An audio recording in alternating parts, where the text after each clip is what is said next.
BeanSoldier dominated in week 1 against MBT and is back with a vengeance, looking to keep his streak alive for the Cryo Scorches. Werts, on the other hand, had a rough start, losing to Dratagua and Matt O'Shea. Can he bounce back with the power of fire and Hephaestus on his side? With 12 packs to open up, BeanSoldier wants one card, Narpoon. Where is Narpoon? And he hits it! There we go, finally. Okay, second Narpoon is huge. Funbo, Paleoth, Chilwaddle, Charcoon, Septrokeon, Avalanche, and a Lavalith. Let's freaking go! Both a Narpoon and a Lavalith are huge for Bean's Frost deck. Then he hits 2 more Frost Abominable Form and calls it a day there. Werts doesn't have quite the same luck as he lands a Chains of Prometheus and 2 Divine Blessings. Nothing that's gonna help this week. New cards means new trades, at least for BeanSoldier, as he picks up a Narpoon and 2 poison-tipped arrows while Werts sits out for this week for his team. Even without trades, Werts has to be feeling good as he's bringing an incredible deck featuring Trifernal. We saw Imperial once, now we see Trifernal. Things are getting spicy here in the Elestriad. The objective of this deck is to use Exalt Flare to Nexus Spirits into a Blazerous Ascension and then turbo into the 3-headed Guardian of the Underworld to destroy everything. Bean is stoked to have his 3 Narpoon and is bringing a powerful Frost deck with Cryovern as the focus and Frigicub and Catarant as cards to keep an eye on. It looks like BeanSoldier is going to kick off this clash, and he's going to start with an Expend to draw. An interesting play that gives him an additional card to start his turn, but it means he cannot cast any Elestrals for this turn. Wert's feeling good about that. Draws his first card of the clash and casts a Smoltuga in defense position.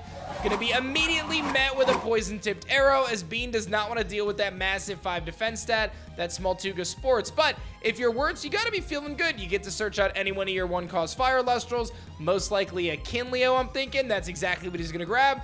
And you just burn through one of BeanSoldier's most reliable counter runes in Poison-Tipped Arrow. So ultimately, not a bad turn of events for Werts, as he's going to set 2 face-down runes. His Smoltuga is going to go to the Underworld in the end phase due to BeanSoldier expending for Poison-Tipped Arrow's effect.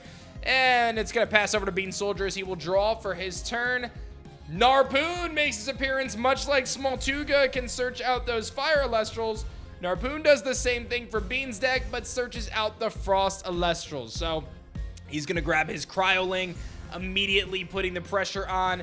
The timer is on Werts, as now he has to worry about how Bean gets 6 Frost Spirits into the Underworld to turbo into Cryovern. 5 Frost Spirits, rather, as Werts is going to draw after taking a Spirit of damage here. We know he's got that Kinleo. Is he going to play it now? No. Going to go for the Elechick play. Elechick will grant him that surge to his deck to grab, of course, Hephaestus, but instead he actually opts to misenchant his Elechick with a Fire Spirit instead and not use Elechick Search. In Elestrals, you can actually misenchant your Elestrals by enchanting them with the incorrect Elemental Spirit.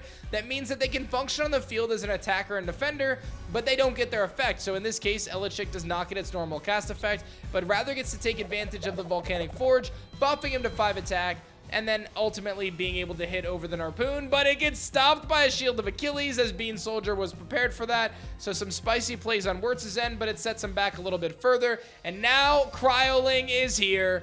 Cryoling has the potential to skyrocket into Cryovern very, very quickly.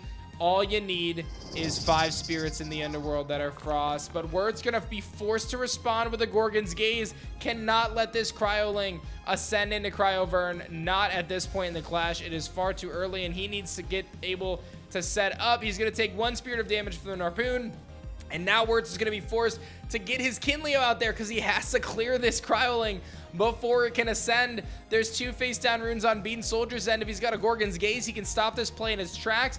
The other challenge here is, while Werts is going to get his Kinleo out, and he is going to be able to pressure with a Nexus to destroy Cryoling, he still has to deal with the potential. There's the Hephaestus. This is big. He's got the resources he needs. Hephaestus can provide that Nexus potential. But as I was saying, he still has to deal with the fact that Enfrostix can revive Elestrals out of the Underworld. Kione can get them back into your hand. BeanSoldier has multiple tools to be able to dig into his Underworld and grab his Cryoling back. Here comes the Gorgon's Gaze. Telegraph for sure. That's going to prevent this Nexus effect from taking place, which means that Kinleo is not going to be able to destroy the Cryoling. And as soon as BeanSoldier enters his main phase, he's going to be able to ascend it into Cryovern. I'm not sure Werts can stop it, but he is going to go and disenchant from his Hephaestus to search out for the Hammer of Hephaestus, providing him with a little bit of offensive artifact support. Cryoling enters main phase and is forced to ascend. If you do not do this ascension, you actually get destroyed. But Werts is prepared. He's got another Gorgon's Gaze, and this is going to stop the Cryoling in its tracks. Mountains of Boreas comes down. Big plays on Bean's end. That's going to clear the stadium and take control of it, buffing all of these Frost Elestrals, and more importantly, Frigicub hits the field here, and this could be really bad for Werts because Frigicub can start to Nexus some spirits around. He can potentially take it off the Boreas, doesn't even need to. Opts to just go for the offensive play. Werts forced to expend 2 spirits from Narpoon and Cryoling, rather. Actually, 1 spirit, I'm sorry. Cryoling can't attack this turn. So now it is a 9-8 clash. Still very close on that end. Werts about to make a push. Thunderstorm comes down. That's going to take out the Poison Tipped Arrow. Big plays on Werts end. Can he capitalize? He really needs to be able to put some offensive pressure on here, facing down against 3 Elestrals. He's got to get rid of that Cryoling, and he's got to do it this turn. Kinleo is going to be the answer. We know he's got the Hammer of Hephaestus. He's going to play that as well. He's going to go for the Nexus play off of his Hammer of Hephaestus here. I love this strategy. Kinleo comes out. It's going to Nexus and pull off that Hammer. Hammer ultimately gets sent to the Underworld. Kinleo now with 3 spirits on it. This is why that Mountains of Boreas play is so big. Stadiums and Elestrals are very simple. They simply provide a buff to certain enchantment costs. But at the end of the day, if you have your stadium on the field and your deck is the one benefiting from it, it can be all the difference in the world, and Werts is put in a tough spot here. Ambrosia is going to get him some regeneration, but without the stadium control, his Kinleo is just a 3 attacker, doesn't have any counter rune support. BeanSoldier responds. He's got another Cryoling. Who saw that one coming? It's going to immediately ascend into Cryovern.